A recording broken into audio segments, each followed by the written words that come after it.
ইবতেদায়ী মাদ্রাসা জাতীয়করণের গেজেটের দাবিতে ২১তম দিনের মতো জাতীয় প্রেস ক্লাবের সামনে অবস্থান কর্মসূচি পালন করছেন শিক্ষকরা। এ বিষয়ে আরো জানতে যোগ দিয়েছেন সহকর্মী সাজ্জাদ হোসেন। সাজ্জাদ হোসেন, যমুনা অভিমুখে যে পদযাত্রাটার চলছে কর্মসূচি ছিল সে বিষয়ে একটু বিস্তারিত জানাবেন। পুলিশি বাধার মুখে সেটি পড়েছে এমন খবর পাওয়া যাচ্ছে, আপনি একটু বিস্তারিত জানাবেন। যে আপনি যেমনটি জানাচ্ছিলেন, গত ১৩ অক্টোবর থেকে আজকে ২ নভেম্বর টানা কিন্তু ২১ দিনের মতো রাজধানীর প্রেস ক্লাবে লাগাতার অবস্থান সূচি পালন করছিলেন ইবতেদায়ী মাদ্রাসার শিক্ষকরা। আজকে কিন্তু পূর্ব ঘোষিত, তারা বৃহস্পতিবার একটি ঘোষণা দিয়েছিল ২ নভেম্বর ১২টায় প্রেস ক্লাবের সামনে থেকে যমুনা অভিমুখে একটি লং মার্চ কর্মসূচি পালন করবে। এখন কিন্তু তারা কিছুক্ষণ আগে জানিয়েছিল ১২টার পরিবর্তে ২টায় তারা লং মার্চ কর্মসূচি পালন করবে।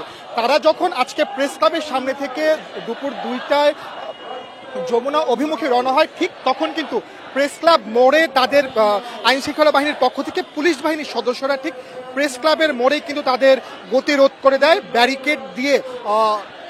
যে যমুনা অভিমুখী ইবতেদায়ী মাদ্রাসার শিক্ষার্থীতে কিন্তু প্রেস ক্লাবের মোড়েই পুলিশ কিন্তু আটকে দেয়।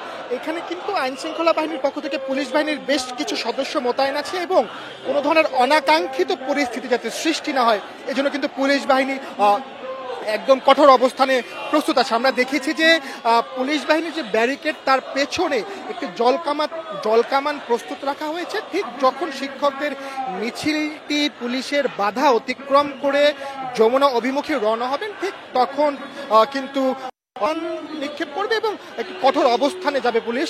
কারণ পুলিশ বাহিনী সবার হাতে ইতিমধ্যে লাঠি নিয়ে তারা অবস্থান করছে এবং শান্তিপূর্ণভাবে পুলিশের ব্যারিকেডের সামনে অবস্থান নিয়ে তাদের বিভিন্ন স্লোগান দিচ্ছেন। আর তাদের মধ্যে কিন্তু আমরা পুলিশের বাধা অতিক্রম করে যে যমুনা অভিমুখী যাওয়ার প্রবণতা সেটি কিন্তু লক্ষ্য করতে পারিনি।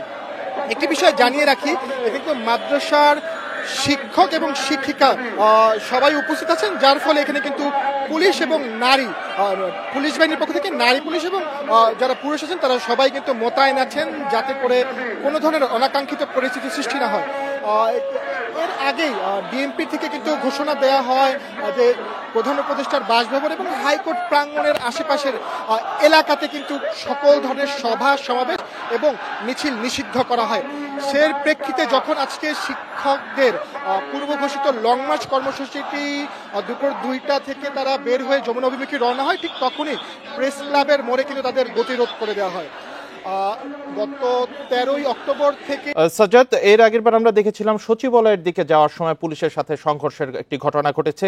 তো এইবার তারা পুলিশি বাধার মুখে আছেন, এটি আসলে কতটা শান্তিপূর্ণ থাকবে বলে আমরা আশা করছি। এই পরিস্থিতি এখন আপনি কি দেখছেন, কোন দিকে এটি যেতে পারে? আপনি যেমনটি বলছিলেন, ঠিক এর আগের বার যেমন তারা যখন সচিবালয় অভিমুখে রওনা হয়েছিল, ঠিক তখনও সচিবালয় কিন্তু একটু রাষ্ট্রের গুরুত্বপূর্ণ জায়গায়, সেই কথাটিকে মাথায় রেখে পুলিশ বাহিনীর সদস্যরা কিন্তু তাদের ওপর সাউন্ড গ্রেনেড এবং টিয়ার শেল এগুলো ব্যবহার করে, জলকামান ব্যবহার করে কিন্তু তাদের গতিরোধ করে দেয়। ঠিক আজকে কিন্তু ঠিক একই প্রস্তুতি নিয়ে আইন শৃঙ্খলা বাহিনীর পক্ষ থেকে পুলিশ বাহিনীর সদস্যরা কিন্তু একই প্রস্তুতি নিয়ে অবস্থান করছেন। কিন্তু শিক্ষকরা এখনো পর্যন্ত শান্তিপূর্ণভাবে তারা যেখানে কঠোর অবস্থা,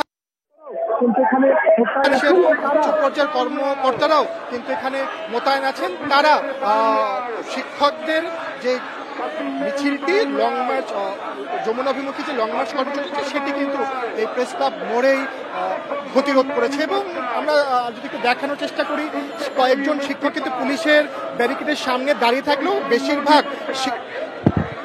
বেশিরভাগ শিক্ষকরাই কিন্তু সড়কে অবস্থান করছে এবং এর ফলে যে প্রেস ক্লাব থেকে যে হাইকোর্ট অভিমুখী যে সড়কটি সেটি কিন্তু সম্পূর্ণ বন্ধ হয়ে গেছে এবং যান চলাচল সম্পূর্ণ বন্ধ আছে এখন এই এলাকাতে।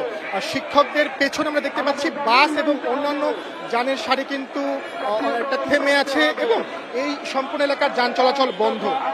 শিক্ষকরা রাজপথে অবস্থান নিয়ে বসে এবং দাঁড়িয়ে তাদের যে এক দফা এক দাবি, ইবতেদায়ী মাদ্রাসা স্বতন্ত্র ইবতেদায়ী মাদ্রাসাতে জাতীয়করণের এক দফা এক দাবি, সেই দাবিটি নিয়ে কিন্তু রাজপথে এখন অবস্থান করছেন। তাদের কিন্তু তাদের মিছিলটি যমুনা অভিমুখে রওনা হওয়ার হলে পুলিশ কিন্তু তাদের প্রেস ক্লাব মোড়েই তাদের মিছিলটি থামিয়ে দেয়। এই ছিল আমার কাছে রাজধানীর প্রেস ক্লাব থেকে ইবতেদায়ী মাদ্রাসার শিক্ষকদের আন্দোলনের সর্বশেষ তথ্য। জি, সাজ্জাদ হোসেন, আপনি সতর্কতার সাথে সংবাদ সংগ্রহ করতে থাকুন। পরবর্তীতে আমরা আবারও আপনার সাথে প্রয়োজন হলে যোগাযোগ করব।